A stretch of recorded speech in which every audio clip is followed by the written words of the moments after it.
of the incident? The police report indicates that they reviewed the footage. And what the police reports claim is that the footage supports Miss Miller's version of events.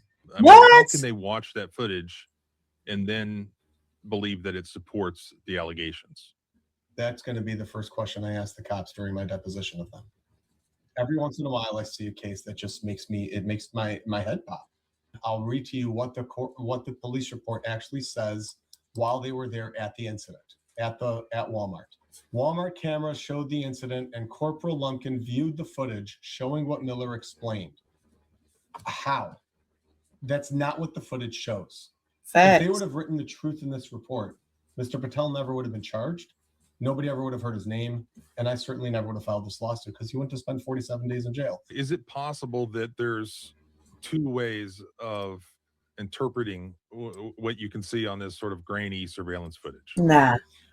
So I tried to make sense of it. I tried to ask myself, is it possible to watch this and believe that Mr. Patel tried to kidnap this child? The answer is absolutely not. There's too many other things going on.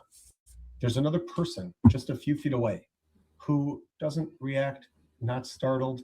If you try to kidnap a child in a busy Walmart, it's going to be noise. First of all, I mean, that's the dumbest thing I've ever heard of in my life. Man, it's not just that. Like, come on, man. Like, where the real moms at? Like, for real. Like, you're telling me that a man is going to try to kidnap your child and you're not going to scream, you're not going to shout, you're not going to make any type of fuss so that the whole Walmart could see you. You're not going to grab your phone. You're not going to dial 911. Nothing. I mean, that's what, like, the video is obvious, yo. Like, she stood there. And then it took her 30 minutes. If y'all go back and y'all listen to the police phone call, 30 minutes. Why did it take you 30 minutes to make this phone call? Man. But I digress. There's another person right there. That other person would react in some way which would support a person who's claiming that their child was just the victim of an attempted kidnapping. But that didn't happen. And then the subsequent interaction of, hey, I found it, thumbs up.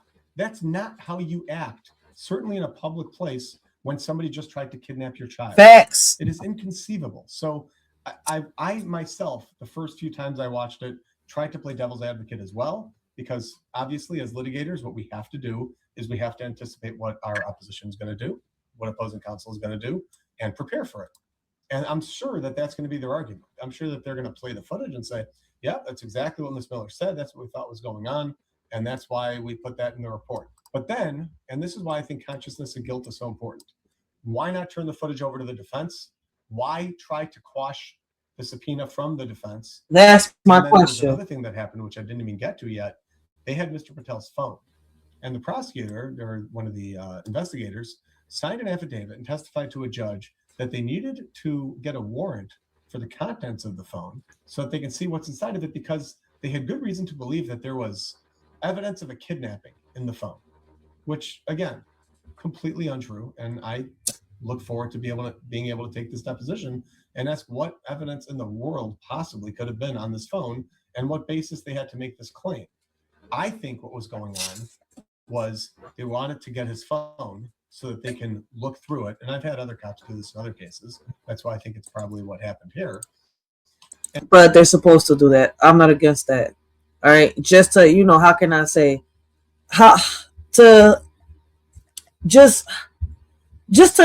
I say, just to, connect all the dots, all right? To connect all the I's, right? Like, listen, and cross all the T's, just to make sure that he's not that. Yeah, listen, like I said earlier, I feel as though that when it comes to investigations like this, both sides should be investigated.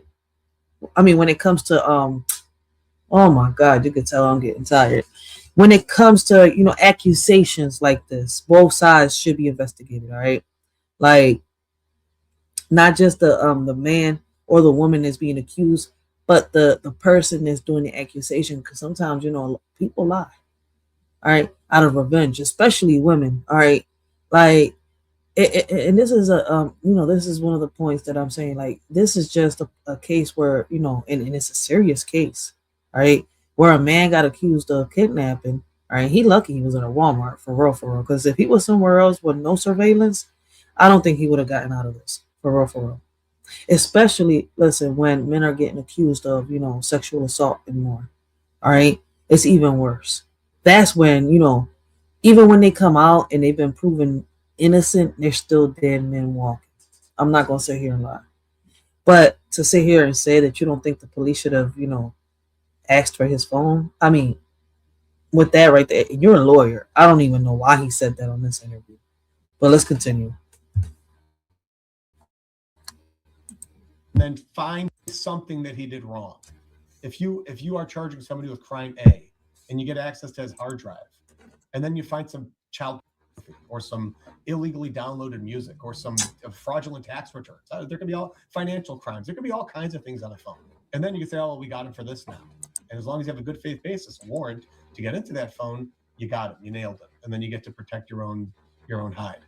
So that's what I think happened there. But again, the consciousness of guilt here, I think, is the strongest thing, because why would they be fighting so hard to not turn over that footage? And why would they dismiss the case as soon as the footage gets publicized? There's no footage. One other thing I wanted to just add in, and that is that I believe she went on record saying that there was a 10-second tug of war between her and Mr. Patel over the child. If you look at that video, it's about maybe a second and a half when the child's falling out and he saves the child and gives the child back to the mother. It's about a second and a half. And she I believe, went on record, did interviews where she's saying that there was this 10 seconds of tug of war. Dude, she took 30 minutes to make the call to the police. I mean, you're looking right at the video. Either I'm going insane or listen. Woo!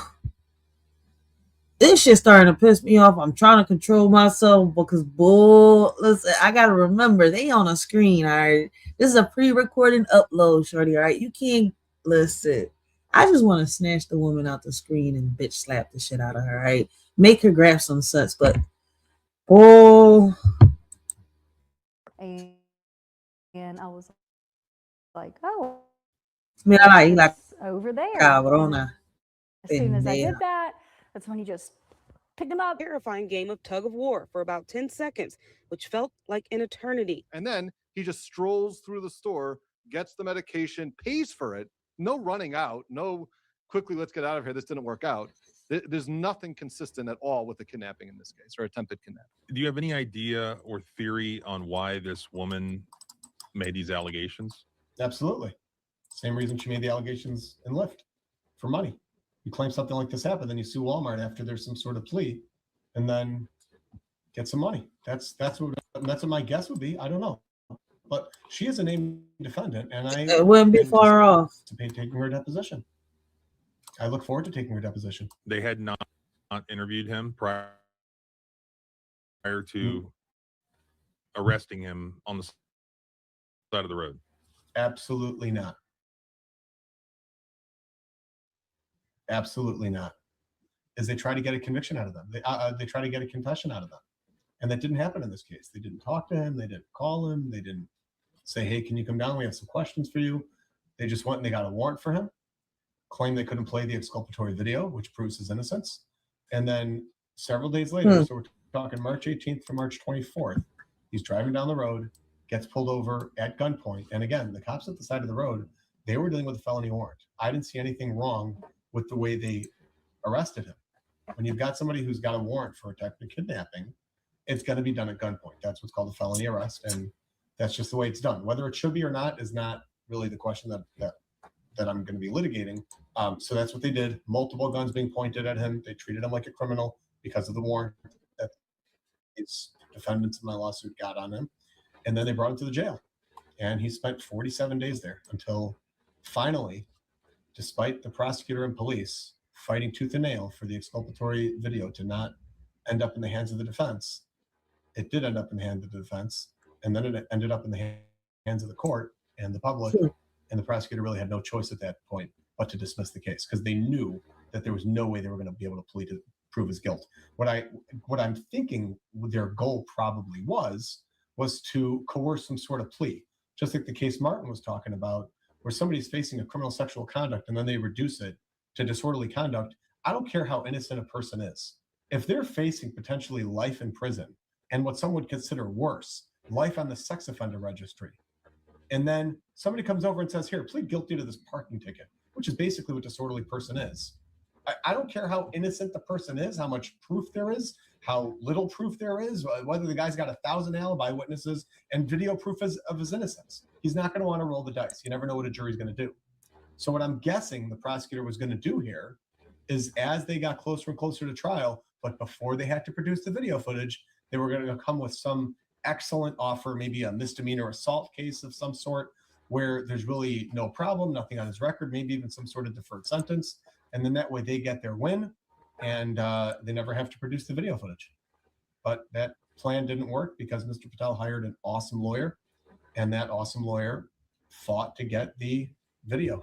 Do you have any theory on why the Ackworth Police Department, or whichever investigators were involved, why would they charge your client and prosecute your client in the face of surveillance footage that obviously shows that he did not do what she said? Why do they do that to so many men out here, especially the black men within our communities? Ask the right question, dude. Ask the right question. That's a very good question. And I have a theory. And my theory is that sometimes you get cops who are just bad apples and they don't care whose lives they ruin. And we've seen plenty of examples of that. I like to not live in a world. You're not aiming. Hold up. Wait a minute. Hold. This motherfucker going towards the cops. He's not even touching on the point where the woman was the one that did all this, that started all this chaos. All right. It's like a woman, right, that sits here, right, and is always nagging and arguing with the man, right? And it's crazy. They separate because it's not working. But the bitch, she wants her cake and eat it too. You see where I'm coming from? He can't be happy, but she could be happy. You can't see the kid unless you're giving up that money. You see where I'm coming from? But shit. This is why I tell some females, man, like, listen, man, y'all need to think twice about how y'all treat these men that are really there for you. Why y'all put these hoes on pedestals. All right, you see where I'm coming from? All right, because listen, it's funny as shit once like they do this either for the check or to gain some shit. There's a lot of women that use kids as tools, and it's messed up. You see where I'm coming from? And then it turns out that sometimes, I'm not gonna say all the time, but it's starting to raise. Listen, it's starting to rise the percentage. I ain't gonna sit here and lie that the kids don't even belong to some of these men. All right, and as wild as it is, like I've seen some men torn, broken up, like damn, money, time. You see where I'm coming from? Like spent, given to not just the kid, but to the mother of this kid, and then it turns out like you paid me the whole time. You see, like, yo, and then every time he couldn't pay the child support, he had to go to jail. Every time he had, there was an argument, he got locked up behind. I mean, I can go about this in so many ways, but it's like, it's crazy. So tell me why. Why do they do it, to the men they say they care about, right? And I'm talking about all women, right? It don't matter your ethnicity. They all do it. But it's not all women in one, how can I say, one bucket, all right? I'm not saying it's all women completely. What I'm saying is that all women do this. Like, it doesn't matter if it's they're black, Puerto Rican, Chinese, Dominican, all right, white. Like, it's a lot of women that do this shit, and I don't know why. But shout out to the world women out there, all right? Real shit. Where that's what was happening here. But another explanation, which I think would really be their best bet when they have their defense attorneys, is that one of confirmation bias, which is they spoke to Miss Miller. She seemed to have a credible story. They believed her. And then at that point, it's almost like the halo effect in the devil horns, that once you hear a story and in your mind you put the halo on one party and devil horns on the other, it doesn't matter at that point what else you see, hear, or learn. You're going to twist it in your own head to make sure that it fits the narrative that you have in your mind. And it could be that that's what happened here. That is the only defense I can come up with for what they did and why they did it. But again, the $1 million question here is why not play the video to the grand jury? And why fight so hard to make sure the video doesn't get played to the defense? And I can't think of any explanation for either of those things. I think that we may be dealing with some bad apples here. Man, should we let it? It's 4 more minutes. Yeah, I'm gonna let these next 4 more minutes play. Let's see what they gotta say. Did they ever apologize, whether privately or publicly, to Mr. Patel? Wouldn't that be something? No, Hey. they don't do that. I have yet to have a case where anybody apologized, except for one. Let me take that back.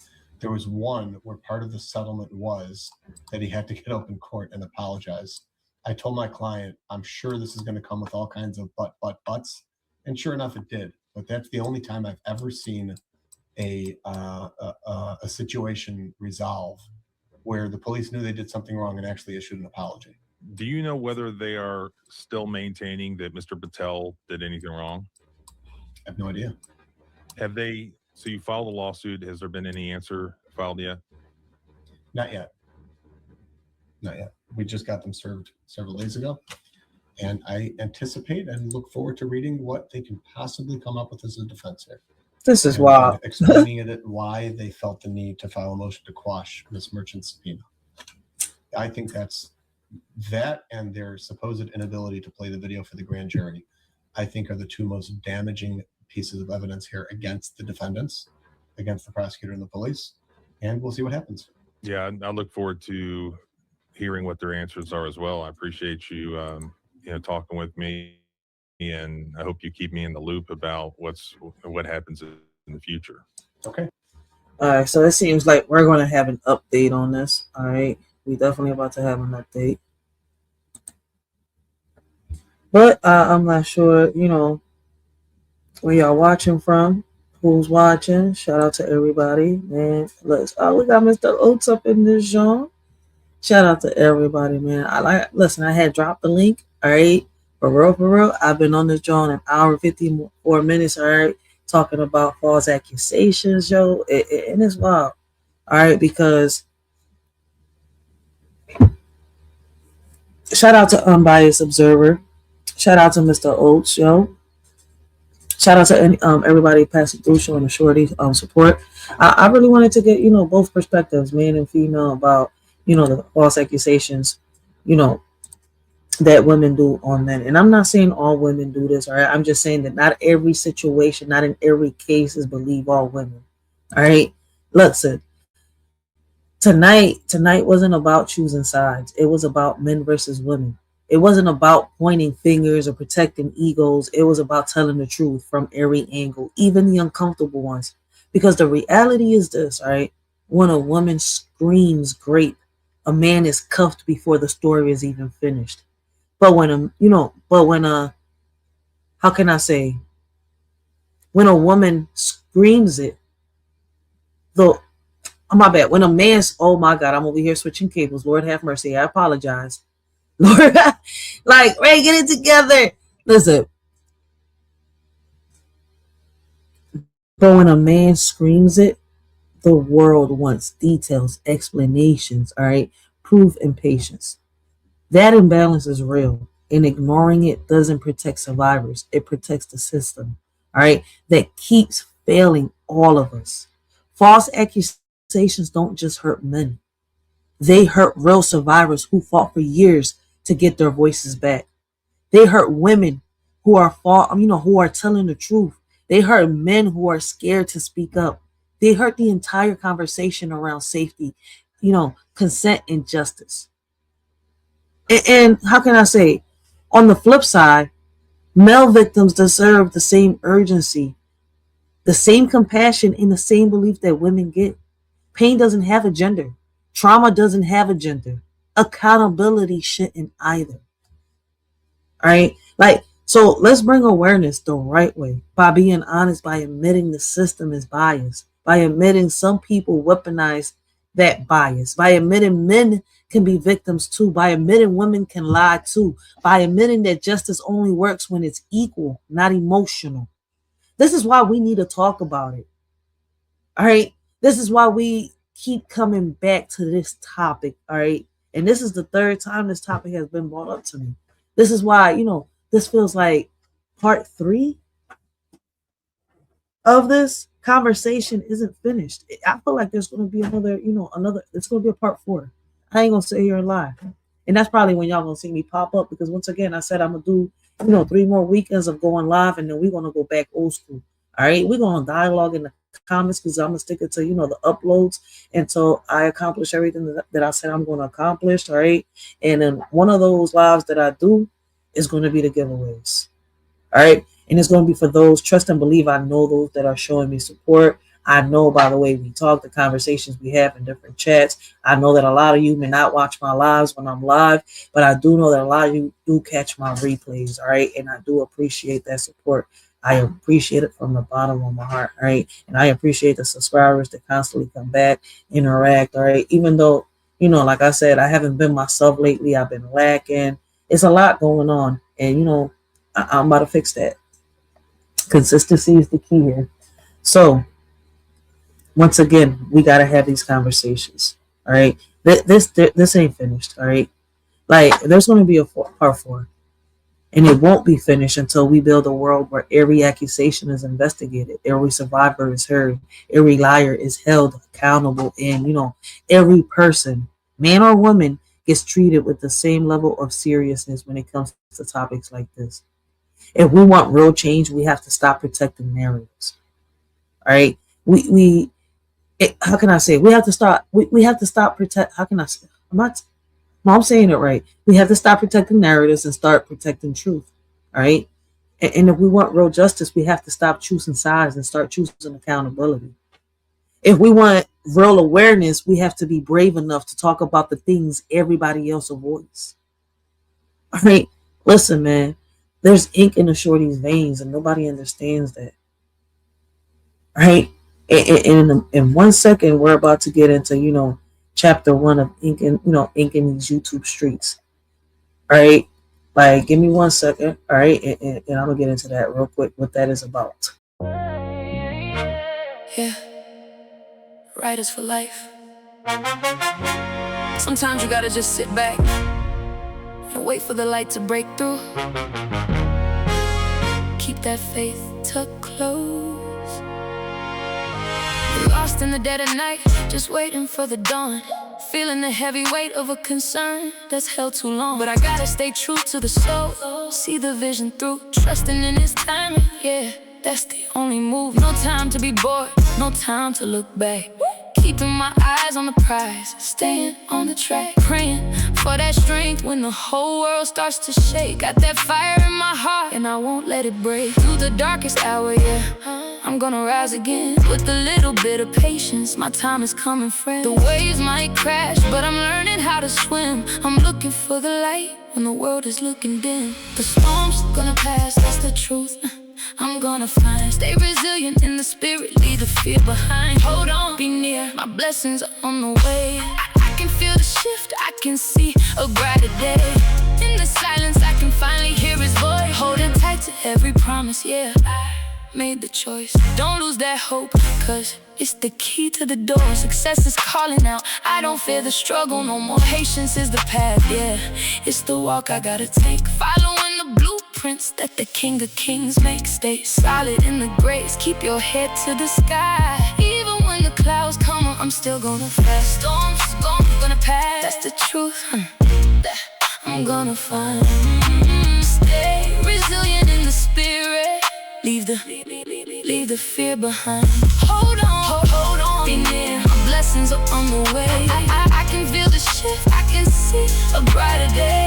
In the silence, I can finally hear His voice. Holding tight to every promise, yeah, I made the choice. I watched the old chapters crumble into the clay, clearing out the room so the favor could have its way. They thought it was a setback, but it was a setup from above, covering my steps with a blanket of pure love. I'm standing on a foundation that can never be undone, counting every battle that was already won. The Testimonies written, the manifestations real.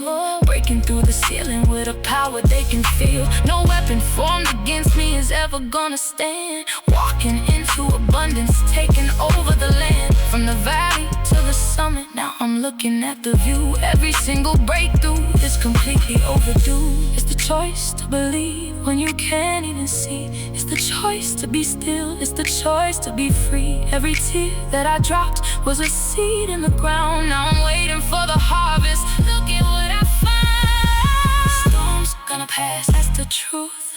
I'm gonna find. Stay resilient in the spirit, leave the fear behind. Hold on, be near. My blessings are on the way.